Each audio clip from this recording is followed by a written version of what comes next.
Good morning and good Erev Shabbos. Today we are starting the second Rosh Hashanah.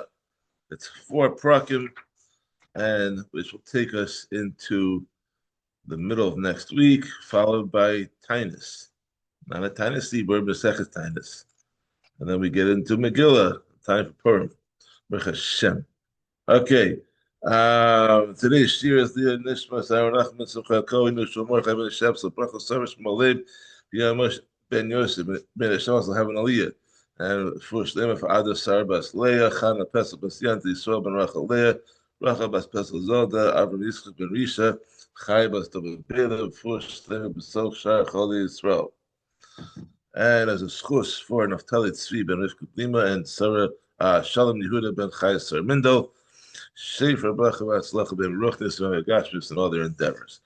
Okay, Rosh Hashanah starts off. We're talking about the.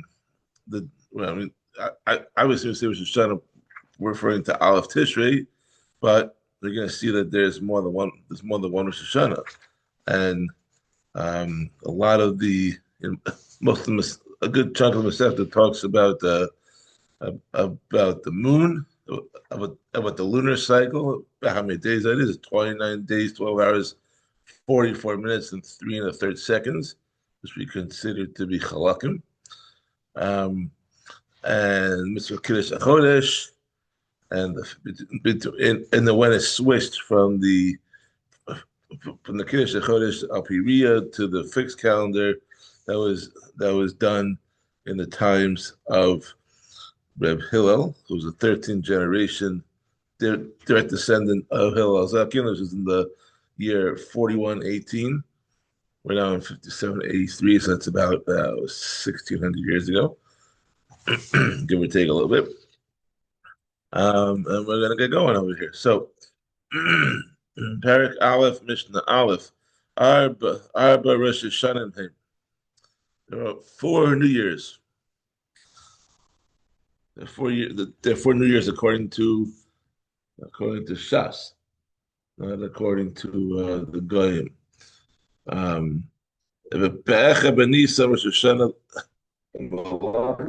Coming up to this in about a month from now, that the first of Nisan is the new year for counting the years of Jewish kings, by which legal documents are dated, meaning that if a king became king at the beginning of Adar. Okay, so when it came 30 days later on Rosh Chodesh Nisan, that is now in his second year. Because the first year ends when the first year of that king was from Adar to Nisan, and Nisan began year 2. And legal documents were all dated by the current year of the king's reign.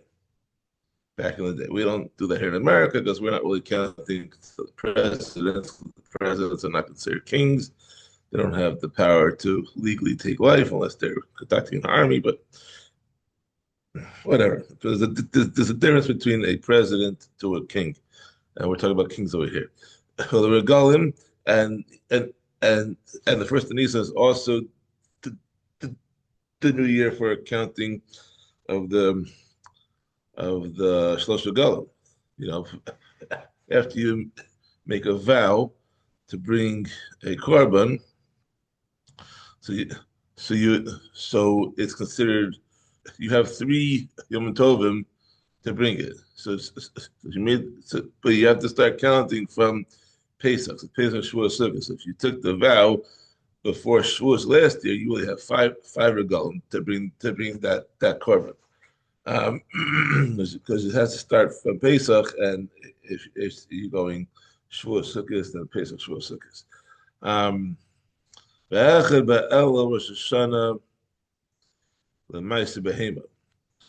first of Elul is the new year for determining which newborn animals should be grouped together for the Ma'aseh Behema, for the animal tithe. However, Elazar Shimon said the first of Tishrei is the new year for Ma'aseh Behema, and not the first of Elul. Okay, there's machlokas about that. The first of Tishrei is the new year for counting the years of non-Jewish kings, in which legal documents are also dated. Um, but, but the Jewish kings are counted by Nisan, as we said, and the Geisha kings are counted by uh, by Tishrei. The Shmitin, the Yovlos, and for the start of the Shemitah and Yovel years, which go according to Tishrei, for the land cannot be worked. Lenatiyah, it's also counted for the first 3 years of a sapling, where the fruits are usher for Orla. For the Yerakos, and for determining which vegetables should be micered together, that all goes according to Tishrei. Ve'echad b'Shvat v'Shoshana le'ilan k'divrei Beis Shammai Beis Hillel Omer Chamisha Asabo. On the first of Shvat is the new year for the trees, determining which fruits should be measured together according to Beis Shammai. And Beis Hillel says that that's the 15th of Shvat for this purpose. Um, so interesting that you see that the Mishnah started off by saying that there are four New Years, but actually listed five. The first of Nisan, then the 15th of Nisan. It's the 15th of Nisan. What are we talking about? The 15th of Nisan. Oh, yeah. So the 15th of Nisan, because you said that the Erechin vow that the Kabbanos counted from Pesach. So Pesach is the 15th of Nisan. So really, um, right, and then you had the first of Elul, and then the first of Tishrei, and then the first or 15th of Shvat, right? So why are we saying it's four New Years and not five? Because you're counting Pesach as the beginning of the cycle for the Nedavas.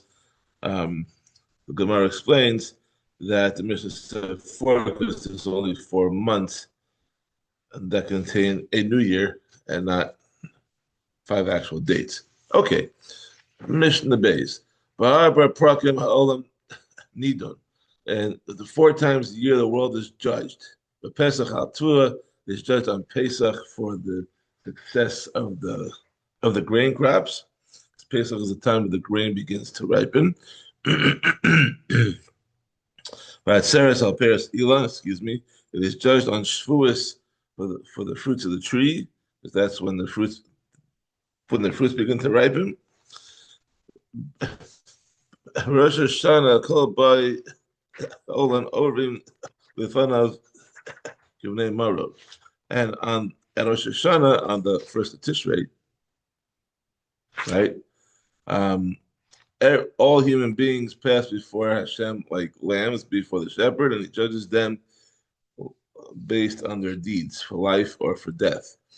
Shnamar Hayotze Yach Aliva Mavin El Komasim, as it says in the pasuk in Tehillim, that the Creator sees their hearts together and understands all their deeds. So even though they pass in front of Hashem one by one, He sees them all at the same time. As we know, that's the Yom Hadin.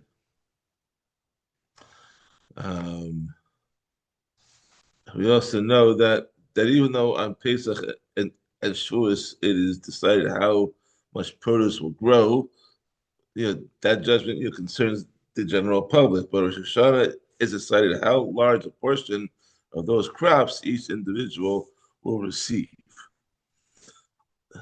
Very interesting. And on Sukkot, the world is judged for water, because the rainy season begins shortly thereafter.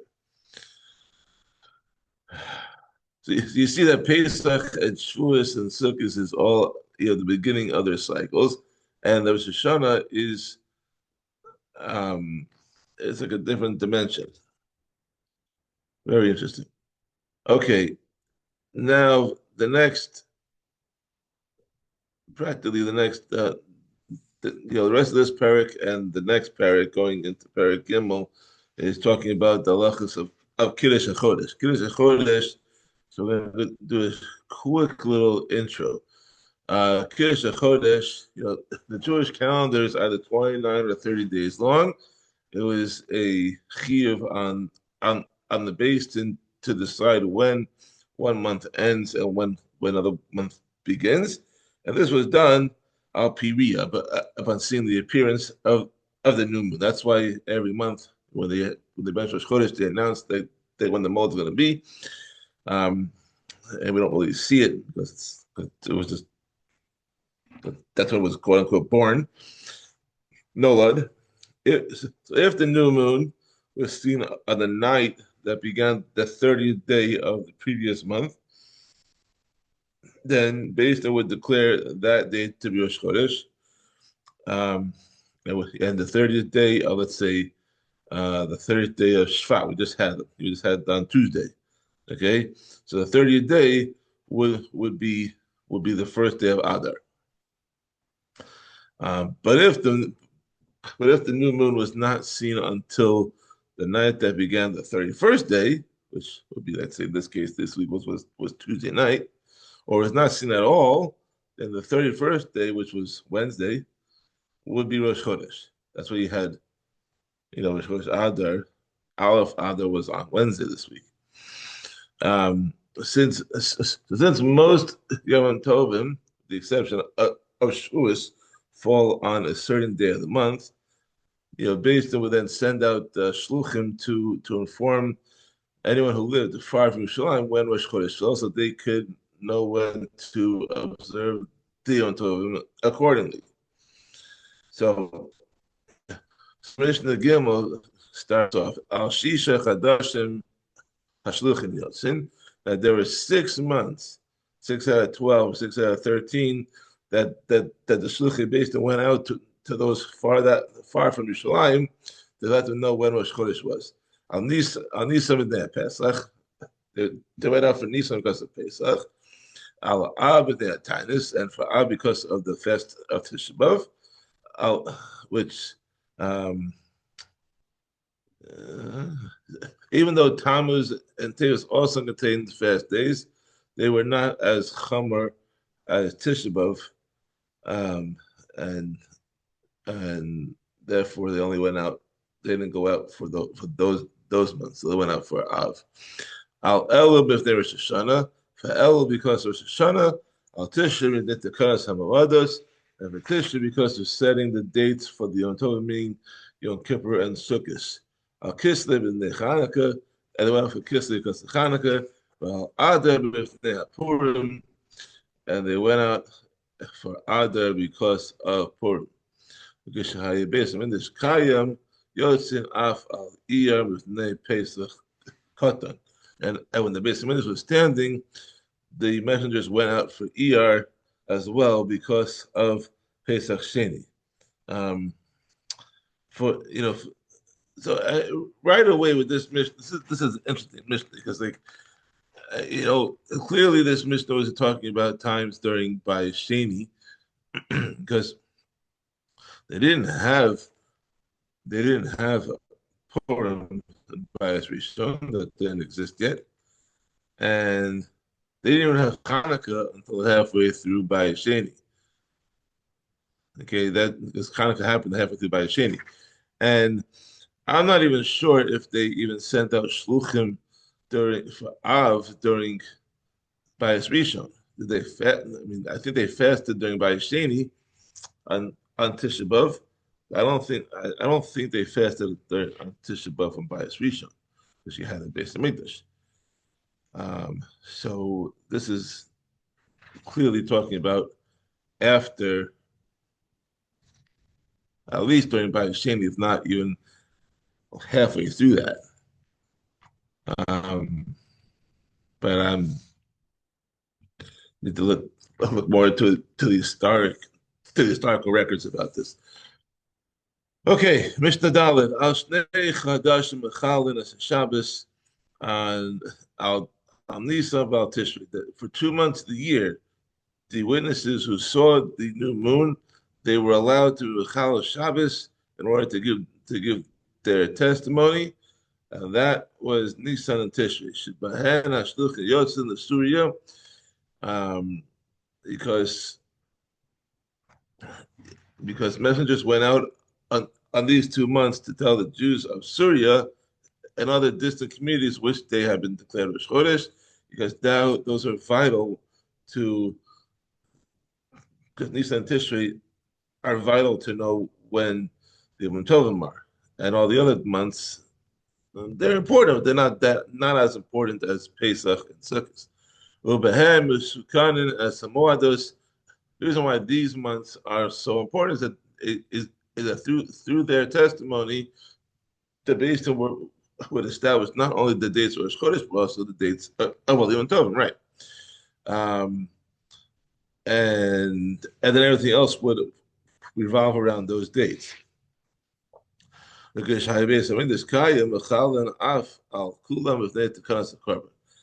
even when no. So this halacha only applied after the Beis Hamikdash was destroyed. Okay, but that they went out on Shabbos for Nisan Tishri, that was only after the Chorban Abayis.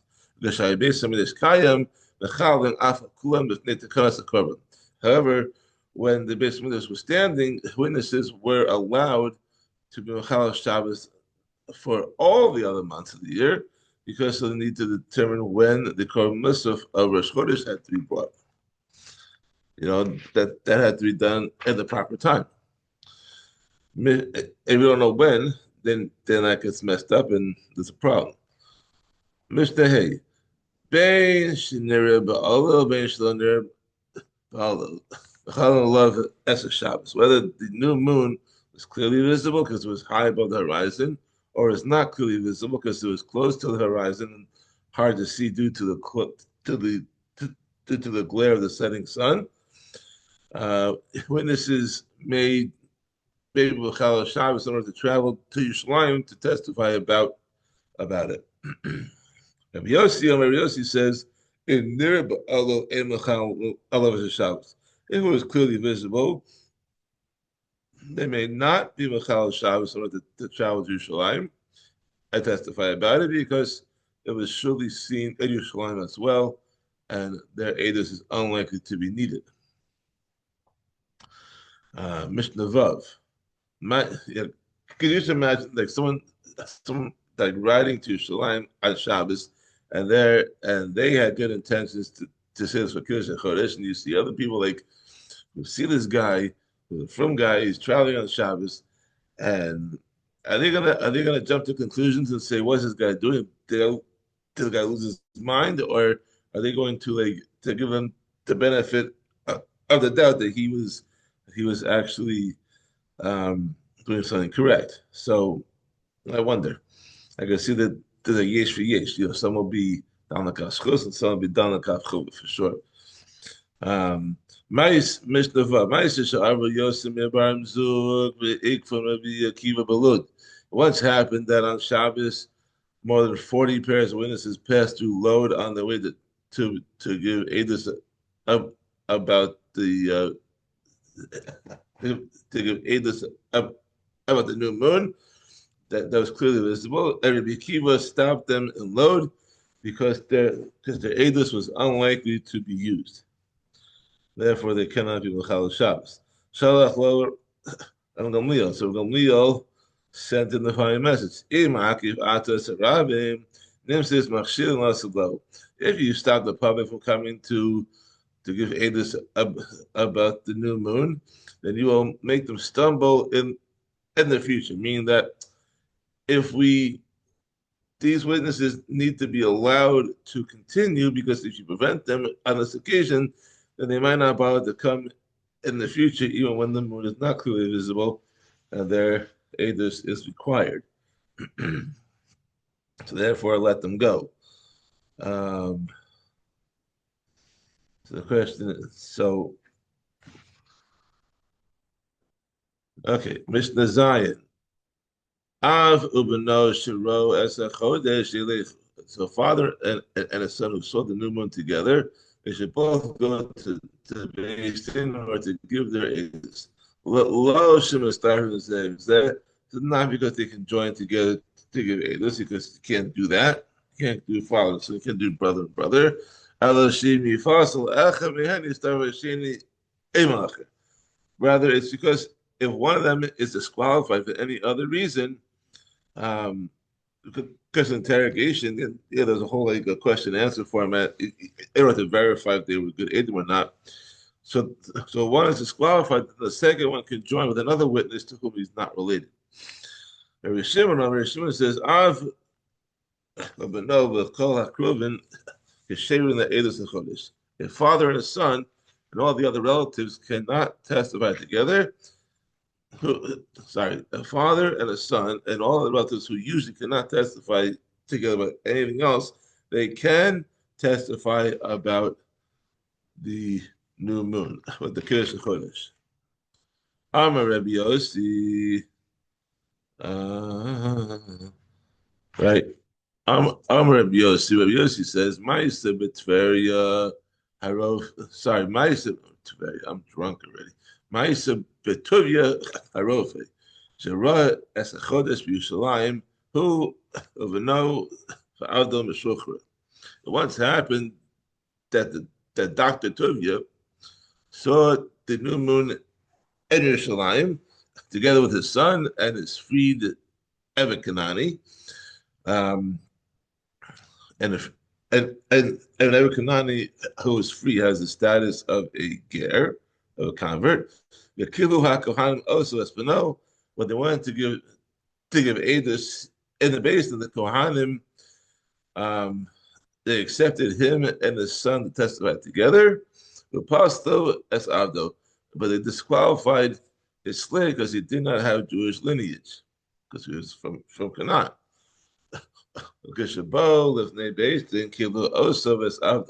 However, when the three of them came before the Sanhedrin, the judges accepted him and his freed slave, because in their view, Jewish lineage is not necessary here.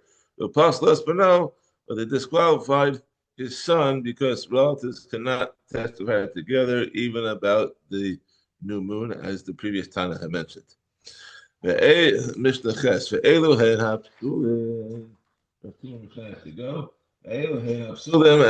these people are disqualified to testify about the new moon. Someone who plays dice for money, someone who's gambling. Someone who gambles, he does not fully consider the possibility that he will lose, and therefore his commitment to pay, it was not made with full intent. So therefore, a gamble is not, it's not legally binding. It's an asmachta. So therefore, a gambler who collects his winnings is considered like a type of theft, and the Chazal disqualified him from giving edus.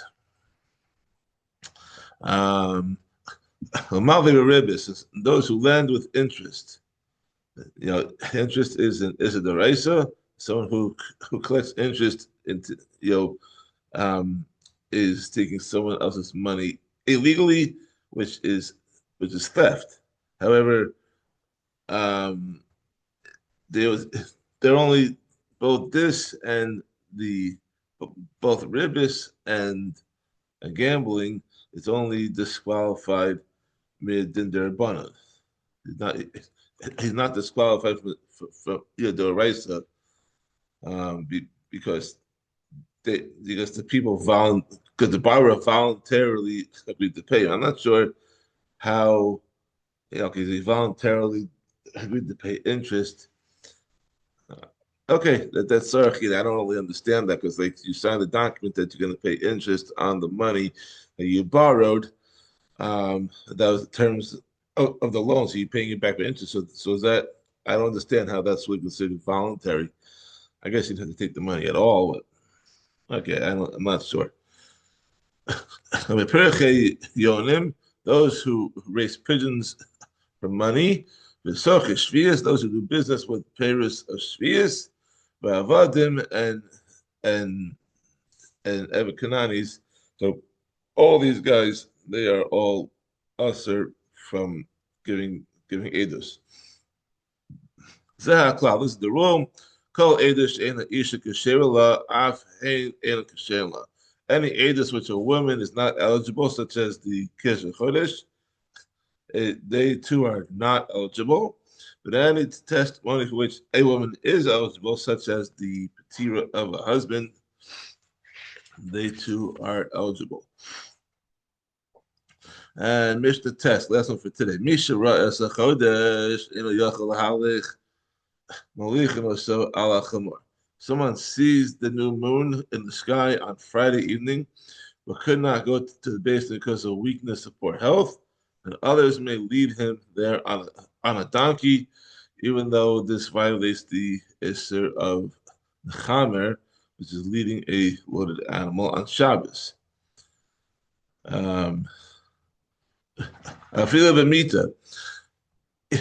More so, even if the witness is too weak or sick to ride on a donkey, they may even carry him on a bed. Being so the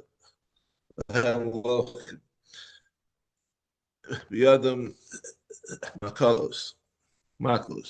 If they are afraid that an enemy will ambush them, they may take sticks or other weapons with them to defend themselves. And if the distance to Yerushalayim is great, they may take food with them.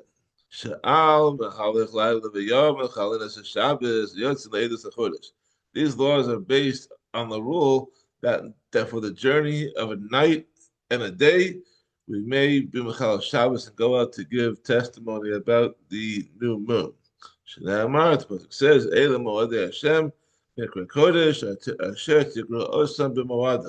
as it says in Parshas Emor, these are the festivals of Hashem which you shall declare in their fixed time. This pasuk means that requiring the Beis to make sure that the Chagim, that the Yom Tovim fall in their proper times, which is making sure that which is also making sure that Rosh Chodesh is on the right day. So even if Shabbos needs to be Mechal, you can do this even if you need to Mechal Shabbos for that purpose in order to make sure that Rosh Chodesh and Yontif fall on the proper days. Okay, thank you for joining us. We'll continue on Sunday, Mr. Hashem, with Perek Beis Rosh Hashanah. Have a wonderful Shabbos. Kol Tov.